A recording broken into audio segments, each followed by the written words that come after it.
The people ask me how I've lived till now. I tell them I don't know. I guess they understand how lonely life has been. But life began again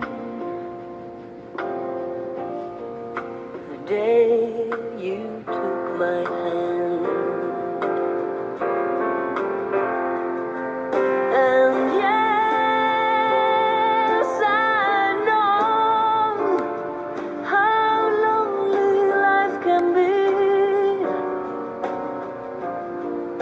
The shadows follow me,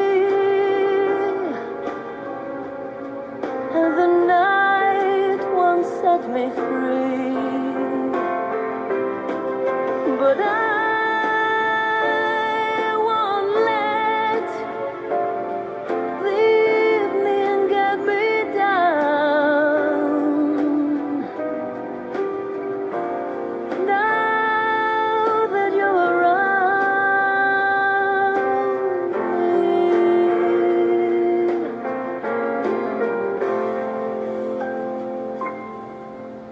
and you love me too. Your thoughts are just for me. You set my spirit free. I'm happy that you do. The book of life is brief, and once a page is read, all but love is dead. That is my belief.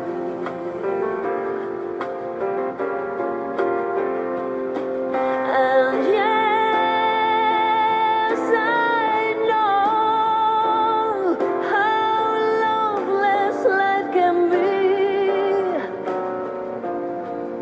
The shadows follow me, and the night won't set me free. But I don't let the evening get me down. Now that you're around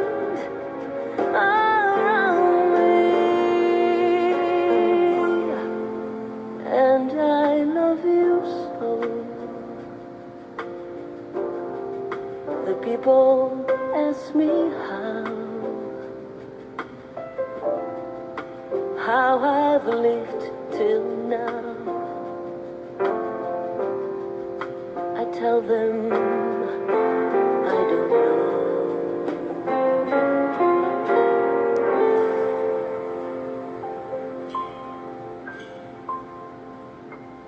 Okay, I'm doing video number 3 now, and justice was not served for Daniel.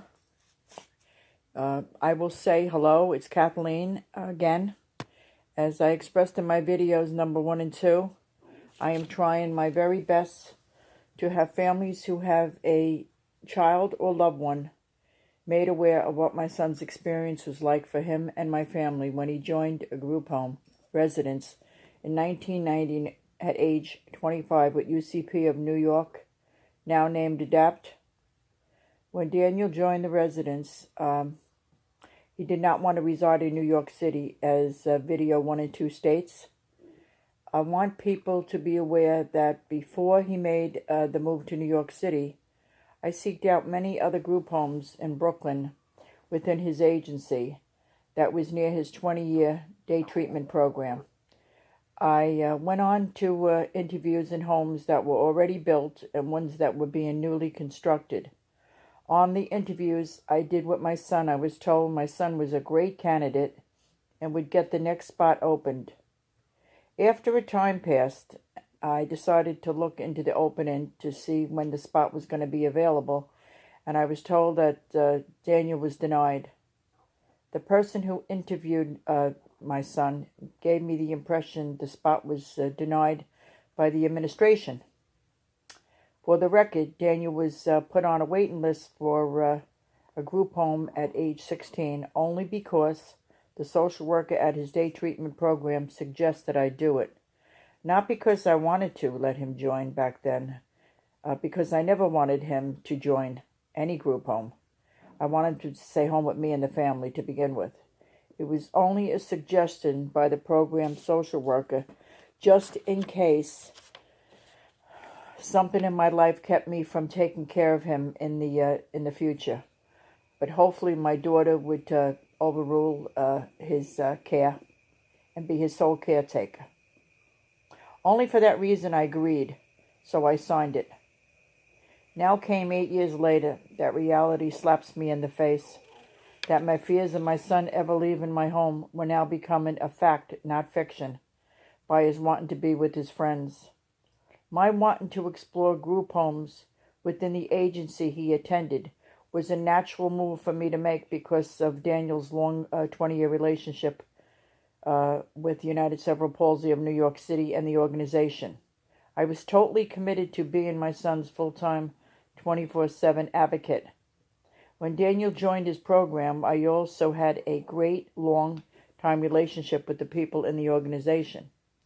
I recall vividly before the group home spot in East New York came up that there were also other outside agency options that I explored but failed for reasons that were not at all realistic for my son and his safety. This is why I was hell-bent on not stopping at trying to reach the executive director, Edward R. Matthews. I felt my son paid his dues as a consumer since he joined the agency in 1970 at age 5, and he deserved to be in a group home in his side of his community within the agency. I was adamant at that time, after other avenues I sought for my son failed. Why was the big question? Why was Daniel rejected? Why was I completely ignored by not being able to reach Executive Director Mr. Matthews? Why was I being told I was ruffling his feathers?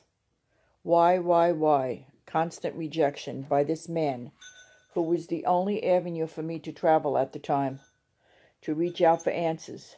The more I tried, the more pissed off he became. I was a mother, he was an employee in the agency. He was not a god to me. By now, I had another name for him, Mr. Untouchable. This was a man that was supposed to help families. Not this man.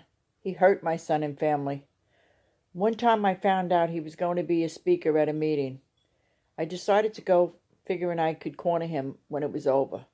Once he spotted me and the meeting ended, he picked up a donut that was on the table and ran out the side door. I thought to myself, why the hell does he not want to see me? Then one of the staff members came over to me and basically told me to stay away from him and stop cornering him, he said.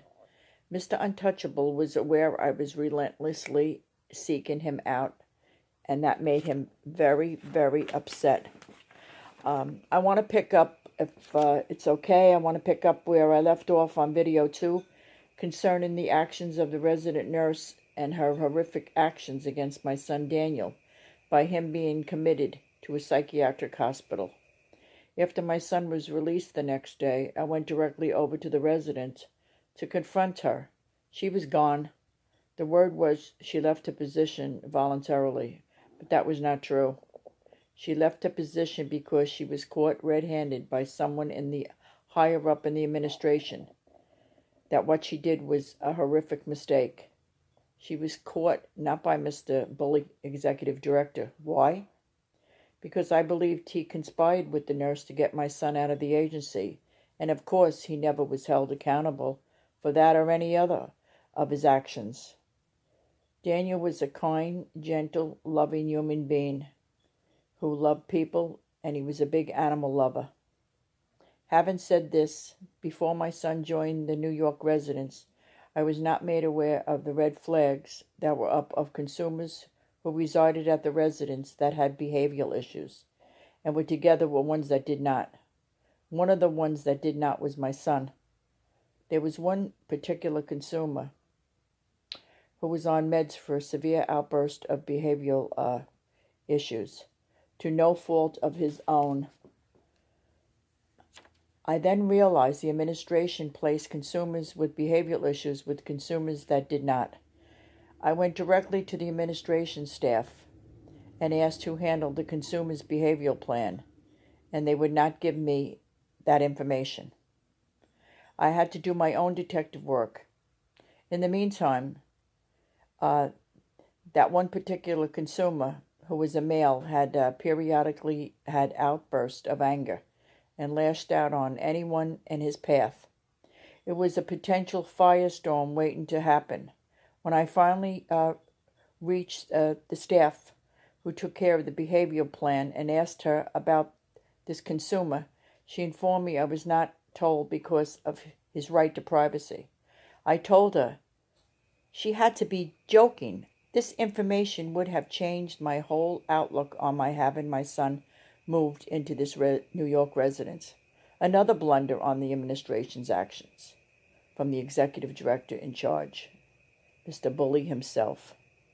Even when my son went into the New York residence, he still shut me out. When I contacted the administration to talk to him, he now for sure would never converse with me, because to him I was the enemy. Here you have a man in power who did not want any contact with me when I started out on this group home journey with my son Daniel.